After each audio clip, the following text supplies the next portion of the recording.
Simon-Pierre répondit, « Tu es le Christ, le Fils du Dieu vivant. » Matthieu 16, 16. Il n'y a ici ni grec, ni juif, ni circoncis, ni incirconcis, ni barbare, ni scythe, ni esclave, ni libre, mais Christ est tout et en tous. Colossiens 3, 11. Il est la tête du corps de l'Église, il est le commencement, le premier-né d'entre les morts, afin d'être en tout le premier, Colossiens 18.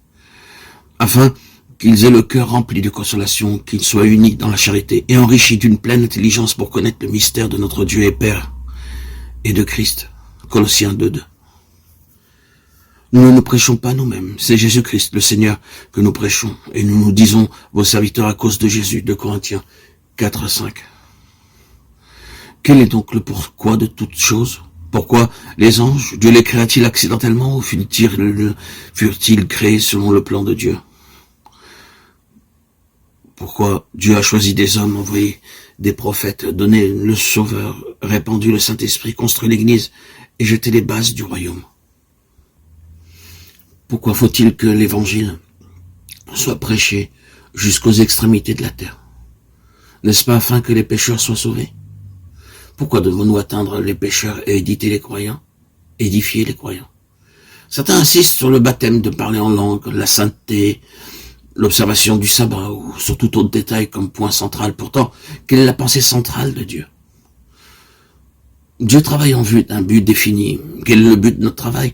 Nous avons besoin d'une vision avant de pouvoir discerner le but de l'œuvre. À moins de voir la pensée centrale de Dieu, notre travail n'aura pas d'objectif. C'est pourquoi nous devons avoir la vision de ce que Dieu veut avant de pouvoir atteindre le but. Assurons-nous donc avant tout de l'objectif qui gouverne notre travail. Les vérités de Dieu ont tout un rapport organique, un centre vers lequel elles convergent. Certains ont fixé leur objectif en fonction de préférences personnelles ou de besoins particuliers. La préoccupation et le besoin de Dieu devraient être notre objectif. Qu'est-ce qui est au centre du cœur de Dieu? Quel est le fil conducteur qui court à travers toute la révélation de Dieu? Quelle est la vérité suprême de Dieu? Quel est le Seigneur Jésus? Nous pouvons tous répondre qu'il est notre Sauveur, cependant très peu peuvent répondre comme le fit Pierre, tu es le Christ de Dieu. Luc 9, 20.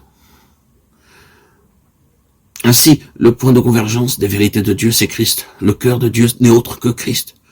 Le mystère de Dieu, c'est Christ, écrit Paul. Mais qu'est-ce qu'un mystère? C'est ce qui est caché dans le cœur de Dieu. Dieu n'avait jamais dit auparavant à quiconque pourquoi il avait créé toute chose, l'humanité incluse. Aussi, durant une longue période, cela est demeuré un mystère. Plus tard, cependant, Dieu a révélé ce mystère à Paul, afin qu'il soit à même d'en donner l'explication. Ce mystère, a-t-il expliqué, c'est Christ. Le Seigneur, Jésus, le Christ de Dieu, comme il est le Fils de Dieu. Lors de la conception de Jésus, l'ange Gabriel déclara « Le Saint-Esprit viendra sur toi et la puissance